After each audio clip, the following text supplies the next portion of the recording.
Le futur cadavre se déplace dans l'espace, se demandant ce qui le fait marcher.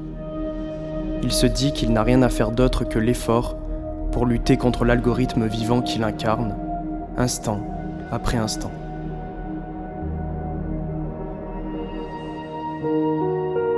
Il se sait déjà fait, ou peut-être pas.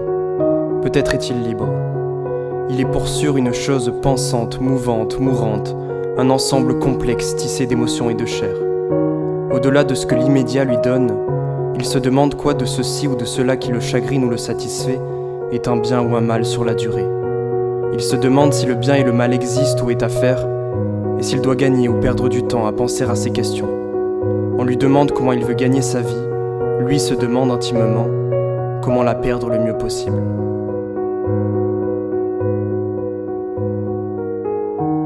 Monde désenchanté, où l'on gagne en extension ce que l'on perd en intensité, on nous dénarcissise en faisant de nous des rouages, on nous renarcissise par le divertissement et la consommation, l'âme déchargeant ses passions sur de faux objets quand les vrais lui manquent.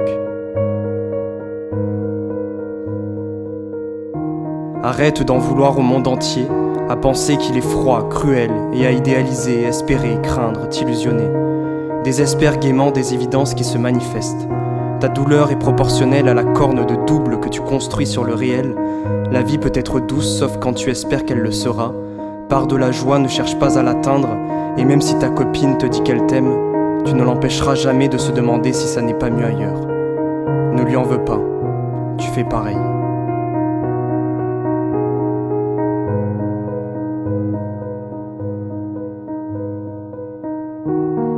Chacun se sert de chacun pour parler de soi, et se pense libre, autonome et intelligent, a peur d'être seul donc fréquente les autres juste pour ne l'être pas, et craint de dire qu'il ne fait rien donc fait quelque chose qui ne lui plaît pas. Nous sommes les pantins de notre propre monde, et la logique musicale du marché s'en va ballante, imprégnant le moindre de nos pas. Bientôt rendu inutile par ceux que nous nourrissons, que restera-t-il de notre désir d'efficacité personnelle, de reconnaissance et de relation ?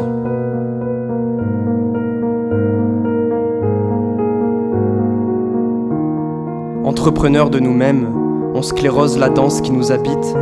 Pourquoi nous cherchons-nous comme s'il y avait quelque chose à trouver ? C'est moins l'analyse de soi que le mouvement qui permet notre seul désir, celui de raisonner.